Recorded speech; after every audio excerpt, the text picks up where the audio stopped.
Hey there, cats and kitties. I am the Blues Man, Johnny Blues, and with this video I'm going to be discussing some thoughts on the fourth episode of anime series Suisei no Gargantia. Now, one of the things I can say about this series, and it is something much akin to the series Genna Urobuchi wrote just prior to this one, Psychopaths, is that you really can't allow yourself to become at any time complacent. As soon as you think you're familiar and comfortable with the background the story is set against, the characters, inevitably you're going to be left stunned and surprised by some type of revelation. For me, this episode was no exception in that regard. And it carried with it not only certain revelations about our main character Leto, but also hinted at some far more ominous aspects of his origin, if the flashback we see can be taken literally, as well as the humanity Leto left behind per his descriptions of it to Amy and her brother Bevel. Rather than seeing Leto energetically exploring this floating fortress city of Gargantia, tagging along with the likes of Amy as I supposed we might see, instead we open with a somewhat lethargic Leto, utilizing his machine caliber to perform shipping-related tasks as a sort of helper. But Leto himself is left free to watch and contemplate the surrounding society, all the while whittling away at an instrument he has no recollection of. After a brief accident, though, Leto transfers Chamber, the Caliber's AI, temporarily to another worker's command, so that in effect the work is done more efficiently, and Leto, by degrees, is able to inquire about this profound lack of efficiency, as he sees it, in the people of Gargantia. In his attempts to understand more about the cultural norms of his latent surroundings, we come to know Leto himself a bit more as well. In fact, I feel like up until now, a lot of my previous suspicions about the character have only been about half right. But that is what draws us into this series as viewers. We have as much to learn about this world along the way as the characters do themselves.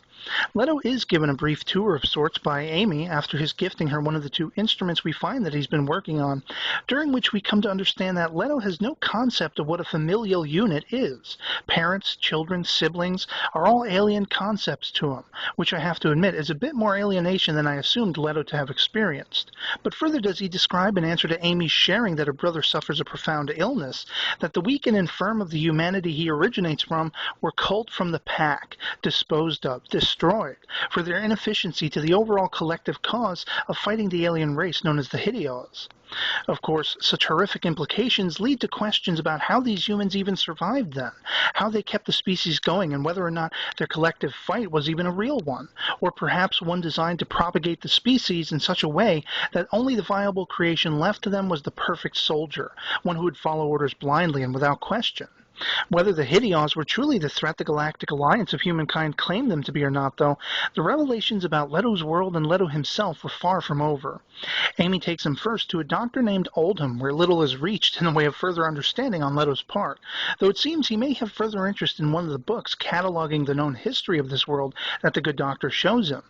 After which, Amy takes Leto to meet her brother for the first time.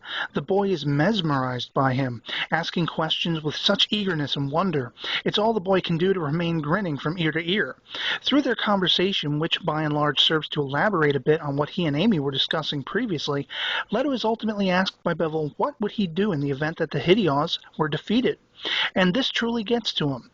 He can only say he'd remain on standby, to which Bevel whimsically points out just how similar they are, in that each of them continues to live on and strives to continue living no matter what.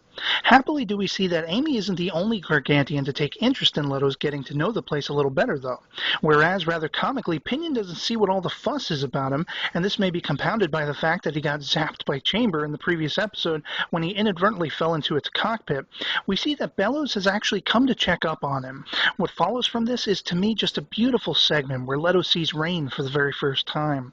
And we see just how precious a commodity that is on Gargantia, as there isn't an overabundance of fresh water.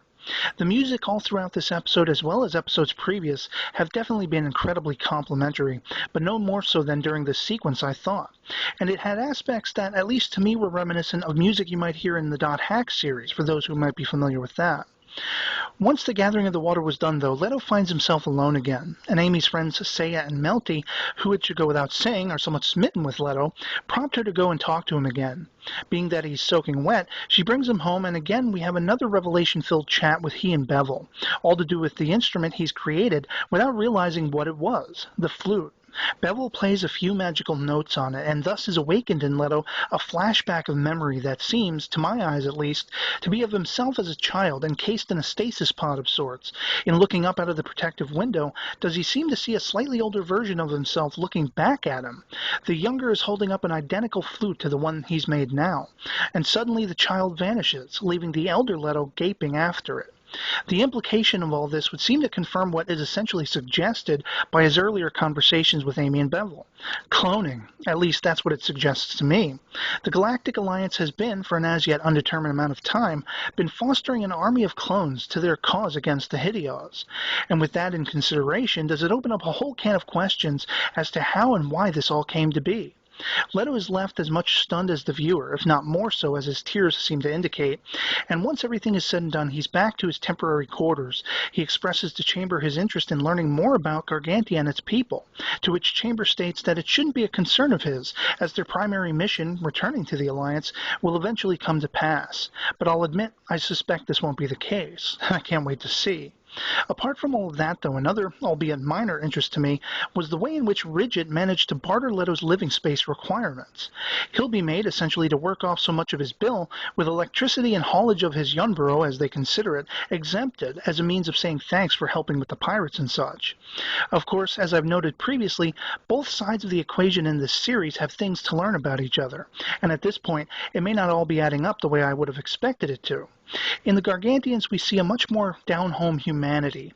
In Leto, who seemed at first to have a better grip on aspects of this, now it seems he's set further away from it than he did before. Little does he understand the simple fundamentals of existing for the sake of it, seeing life as a gift and cherishing those friends and family he has around him. How can he? He has had none of this in his life.